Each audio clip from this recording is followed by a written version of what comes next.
Greetings. Do what thou wilt should be the whole of the law. I'm Lexi Eve, and welcome back to another Magick Without Tears video.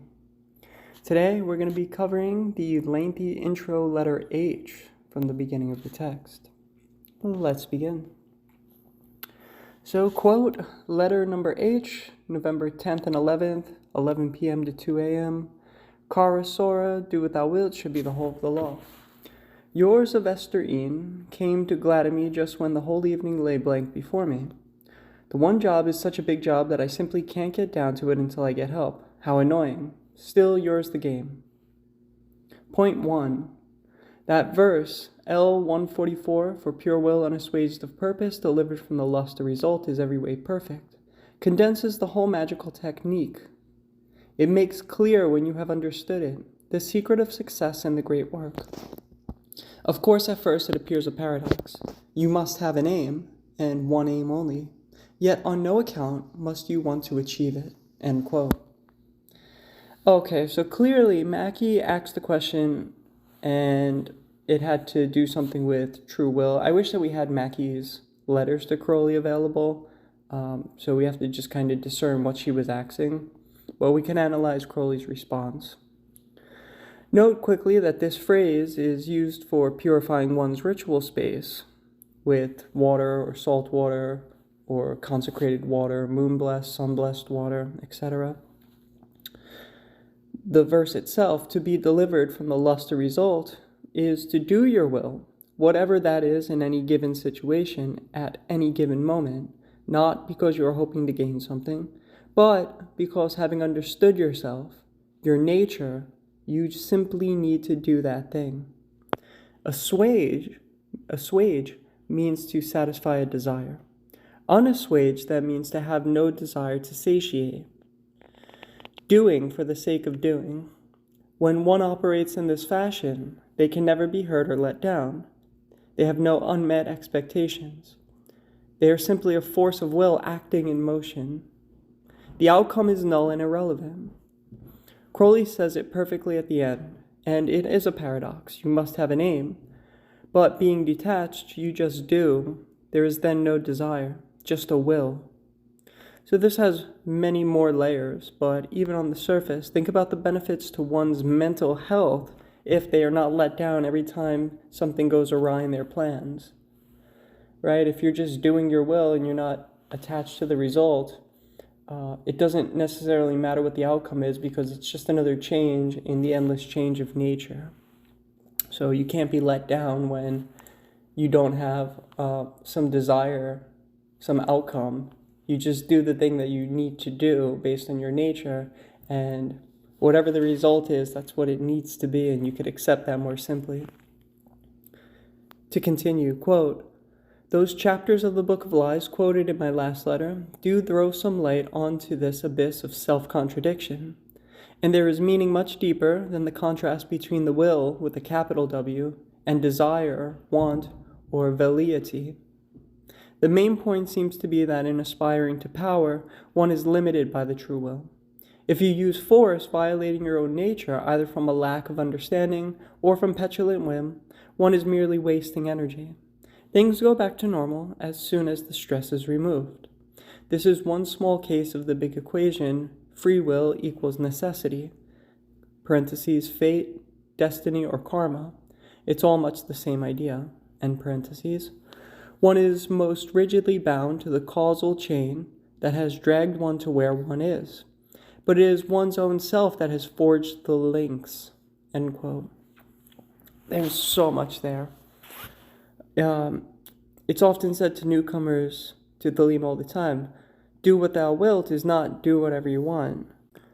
Do what thou wilt is the most rigidly disciplined lifestyle.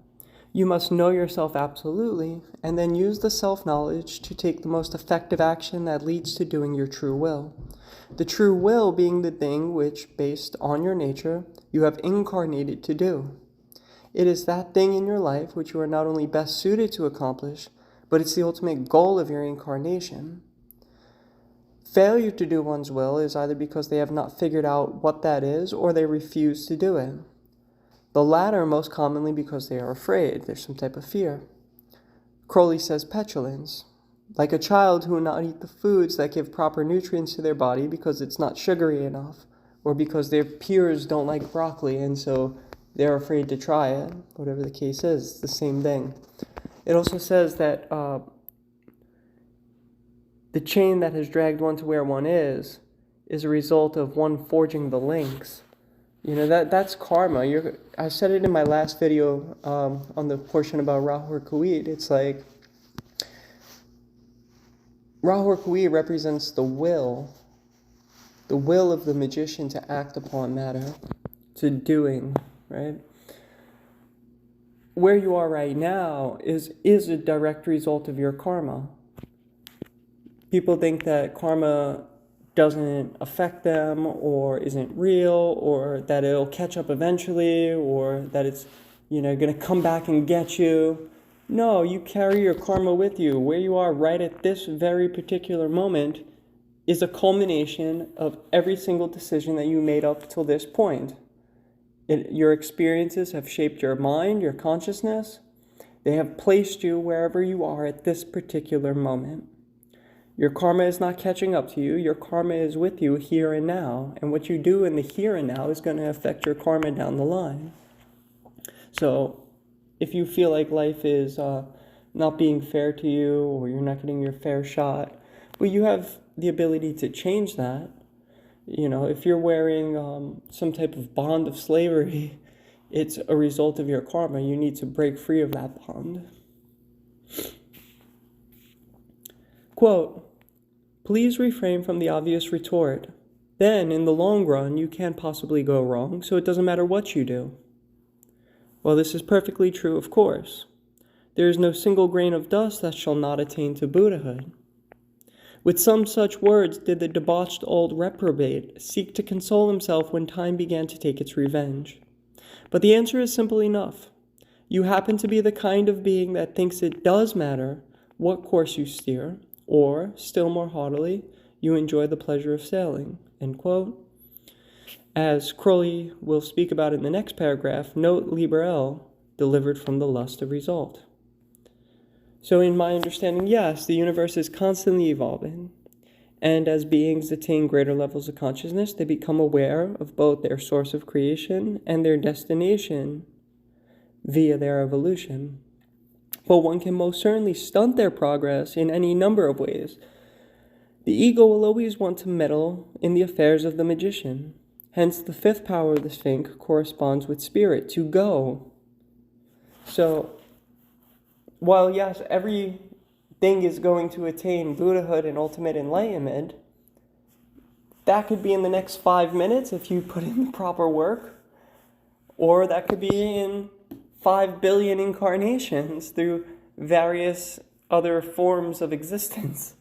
So that's up to each individual, which was why I think magic and occultism, the Lima, is very important to begin practicing immediately and not put off till later, thinking that you're going to either mess up yourself or magic is dangerous. No, magic is life. Every willed act, every decision you make is an act of magic. So, yeah, it's best to start doing this correctly now.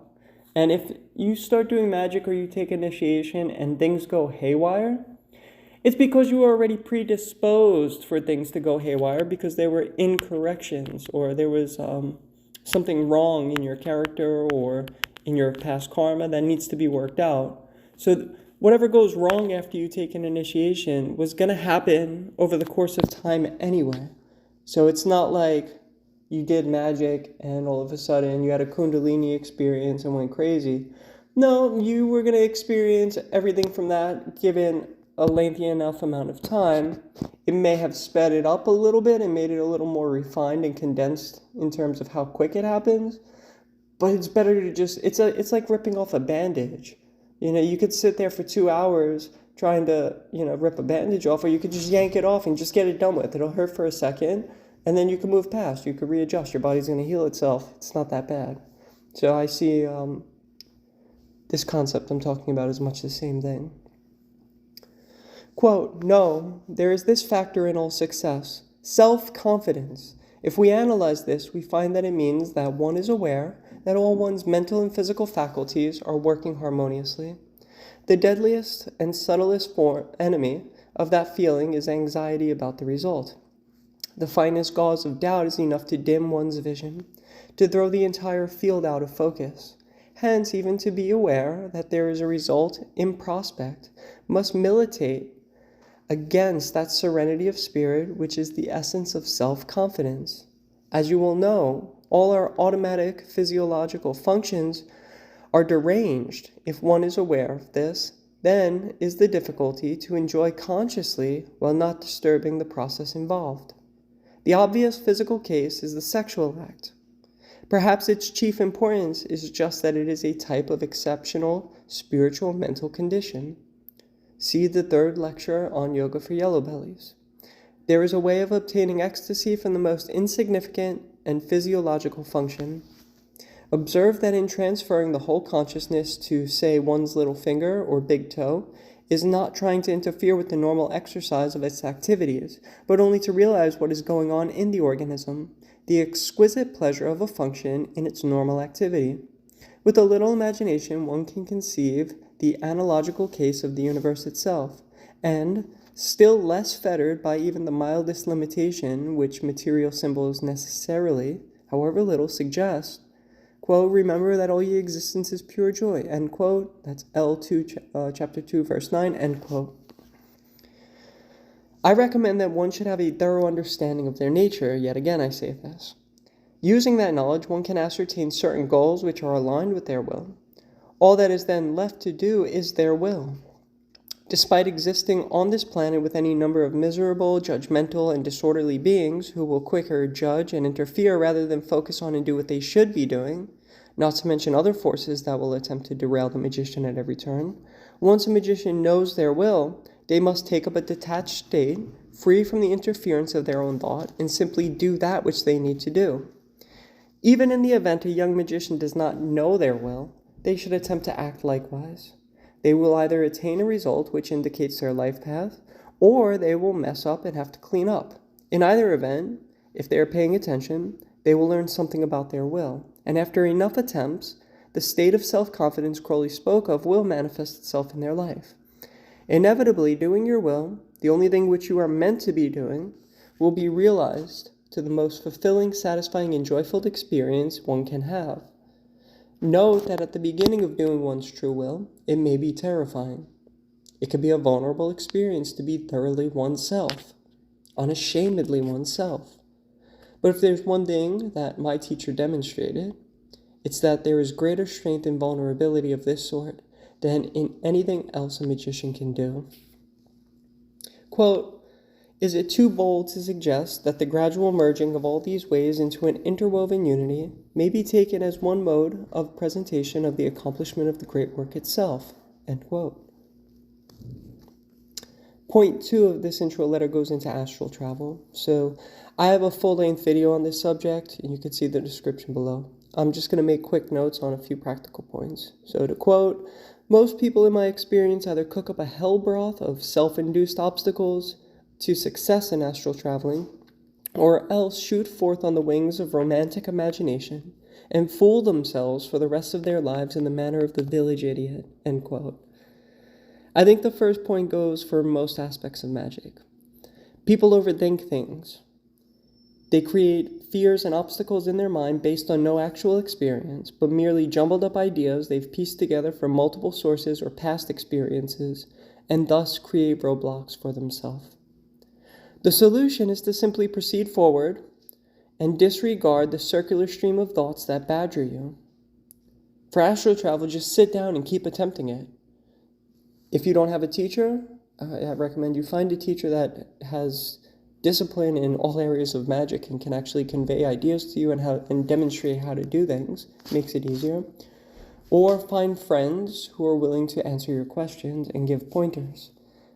If you don't have anybody and you have no contact with anybody who does magic, no one to ask questions, just do the practice. It may take you longer, but just try your hardest every single time and you will get it eventually. Quote, and you repeatedly insist that it is difficult. It isn't. Is there, however, some deep-seated inhibition, a Freudian fear of success? Is there some connection with that sense of guilt which is born in all but the very few?" End quote. The truth is, magic and astral travel is really quite simple. All you have to do is let go and get out of your own way. Everything to be seen is right there before you. You need merely open your eyes and tune yourself to the proper channel. Now, in the latter case of imagination running wild, I suggest taking every vision, whether it be astral or otherwise, with a large grain of salt. If what you're seeing or receiving isn't absolutely applicable or confirmable, or can be backed up with some kind of evidence, I suggest merely documenting it in your magical record and letting it go until such a time as it may prove useful. If it doesn't, so be it. Just leave it in the magical record and don't drive yourself crazy with it. But you should always try to look for evidence that what you're seeing is valid. Correspondences, numerology, trying to gain some type of insight into something that your mind could not possibly know by any other means. Regardless, both problems result from overstimulation of different parts of the mind. A disciplined mind will not have these problems. An objective scientist will remain skeptical. I suggest pranayama and other exercises that require intensive focus on the body, breath, and mind. Long periods of prolonged concentration in a controlled setting will help breed the necessary discipline to keep your mind in order and help you discern if you're having a problem in any type of practice, what that problem is. See Libra O if you are just beginning and would like to see the first practices of using the astral light. Point 3 addresses Mackey's questions about names of gods. Crowley states that words are numbers. In fact, everything is a number symbolically. Numbers are symbols that carry a specific energy, and when a thing's energy is aligned perfectly with the specific number, that thing and the number are basically one and the same. Quote, every name is a number, and every number is infinite. There is no difference. But one name or system of names may be more convenient, either A, to you personally, or B, to the work you are at. Example, I have very little sympathy with Jewish theology or ritual, but the Kabbalah is so handy and congenial that I use it more than almost any, or all others together, for daily use and work. End quote. And again, quote, note, please, that the equivalents given in 777 are not always exact. Tahuti is not quite Thoth, still less Hermes. Mercury is a very much more comprehensive idea, but not nearly so exalted. Hanuman hardly at all, nor is Tetragrammaton Iao, though even etymology asserts the identity. In these matters, you must be Catholic, eclectic, even syncretic, and you must consider the nature of your work. If I wanted to evoke Tafarth-Narath, there would be little help indeed from any but the Kabbalistic system, for that spirit's precise forms and numbers are not to be found in any other. The converse, however, is not so true. The Kabbalah, properly understood, properly treated, is so universal that one can vamp up a ritual to suit almost any name and form. But in such a case, one may expect to have to reinforce it by a certain amount of historical, literary, or philosophic study and research. End quote. Though each of these named entities correspond principally with Hod ruled by Mercury, they're quite separate beings with separate stories, exclusive symbols, and the name which carries the power is spelled differently. So the letters there, which have their own correspondences and their own energies, are different. Same with, and it uses Tetragrammaton and Iao. There's a similarity, but they're exclusively different.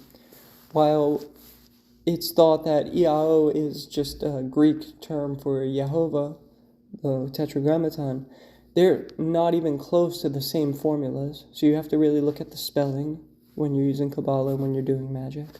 The word itself is the force of energy and power. For all these matters, see 777 and other Kabbalistic writings of Aleister Crowley. So I'm skipping point 4. Point 5 goes into Libra O. vibrating divine names, and assuming God forms. Just one note to take away from this that I haven't talked about in a prior video is that Crowley recommends that before Mackie requests an exam in either of these practices, quote, "But don't you dare come up for a test until you've been at it, and hard, for at least 100 exercises," end quote. I'd say it should be at least triple that if you're looking to get examined in an order on assuming God forms and vibrating divine names. At the very least, 3 months, 4 to 5 times a day until the practice has become first nature, not second nature, first nature, and can be done as easily as moving your fingers on your hand. These two practices, are going to be used in almost every single ritual you ever do, so they need to be mastered before adding more complex practices and ideas on top of them. And finally, point 7, quote, "The Book of Thought, surely all terms not in a good dictionary are explained in the text. I don't see what I can do about it in any case. The same criticism would apply to, say, Bertrand Russell's Introduction to Mathematical Philosophy, wouldn't it? Is X an R ancestor of Y if Y has every R hereditary that X has, provided X is a term which has the relation R to something or to which something has the relation R? Enthusiastic cries of it, yes, it is. He says a number is anything which has the number of some class. Feel better now?" End quote. So that cracks me up. If you're not familiar with Bertrand Russell's Mathematical Philosophy, his books are phenomenal. And this is just like a very basic intro on R functions and integers. What he's saying here is that it's in regards to the Book of Thoth. You have to understand the terminology to grasp very simple concepts. So in Bertrand Russell's case, he's making math out of the physical world in his books on mathematical philosophy. The same goes for books of magic. If one doesn't know what tetragrammaton is, they're not going to understand how to employ its uses in magic, nor be able to separate whether, it's strictly the elements being alluded to, the four worlds, the personified Jehovah, or any other association being made use of in a ritual or a grimoire. So you have to understand the word itself and what it's referring to in that context. So the same goes for mathematical philosophy. So again, is X an R ancestor of Y if Y has every R hereditary that X has, provided X is a term which has a relation R to something or to which something has the relation R? What did I just say? So Y has the heredity passed down from X. Thus, X is given the title of the ancestor of Y, provided R has a relation to that which is being asked. So is the equation X, R, Y valid? Yes. In another way of saying it, X has a relation to Y, being its ancestor, and Y has a relation to X by inheriting something from it. This goes on to be applicable to not only genome sequences, but the rearranging of particles of matter as it changes forms, to even weather patterns. It's almost a priori philosophy. If Y has inherited traits from X, and X has given traits to Y, can we deduce that there is a relation? Absolutely. Yes, we can. If the unobstructed sun is at its zenith, at the same distance and specific time of day, the relation is the temperature, which will be the same unless there are other variables, such as solar flare or wind directions. But if all variables are exactly the same, if the sun is in this location, and it's the exact distance to Earth, multiple days in a row, and the same time every day, so it's the same distance, it's the same time, it's going to make a temperature at a given location the exact same if there are no other variables. So temperature has a relation to the position of the sun. So the sun could be X, and it has an ancestry to the temperature. See what I mean? So mathematical philosophy gets very, very cool. It's a very interesting way of thinking about things. It requires critical thinking. It requires creating examples. If you read Bertrand Russell and you're not thinking of how to use the information in there in a practical way, you're not going to get anything out of it. You're just going to be reading a bunch of equations that don't mean anything. But if you give them context like I just gave them context, if you look up the definitions of those words and of those equations and the terminology used in Bertrand Russell's books, you'll get a lot out of them. And Crowley was a big proponent of mathematical philosophy. Now, in regards to this intro letter, Mackie seems to have been having trouble with the Book of Thoth. It was one of the last books Crowley wrote in his life. He condensed so many different texts down into these tarot cards and their explanations and a few other essays that are in the Book of Thoth. And he's expecting that, okay, if you're reading the Book of Thoth, you need to have also read all of his other books. So when he references Liber 333, you know he's talking about the Book of Lies. If he's referencing Liber 220, verse 7 of chapter 2, you should know at least where to find that verse. What Liber 220 is. It's the Book of the Law, right? So the Book of Thoth has a lot of terminology that's very complex because it's drawing off of so many sources. And you have to know that terminology if you're going to get anything out of it. Otherwise, you're just reading word salad and it doesn't mean anything. But if you get that terminology down and you understand what's actually being said, so that's how magic texts work. You have to understand the terminology. You have to be able to see what you're reading, know its context, and know what its application is, right? I could give more examples on that, but I think the point has been driven home. The student grade is meant to convey the terminology needed to practice thelemic occultism at a very basic level by studying an in-depth, page by page, line by line, student curriculum. Only those who read without paying attention or looking up terms they don't understand should fail to gain the necessary speech to communicate with a superior. And that's the first step. You need the basic speech patterns. So learn the basic concepts in the mandatory fields and you'll be well on your way. It may seem like it's a mountain to climb, but if you don't take that first step, you're never going to get up there. And we're all headed up that same way anyway. It's just a matter if you're going to do it now or in 20 incarnations from now or 5,000 incarnations from now.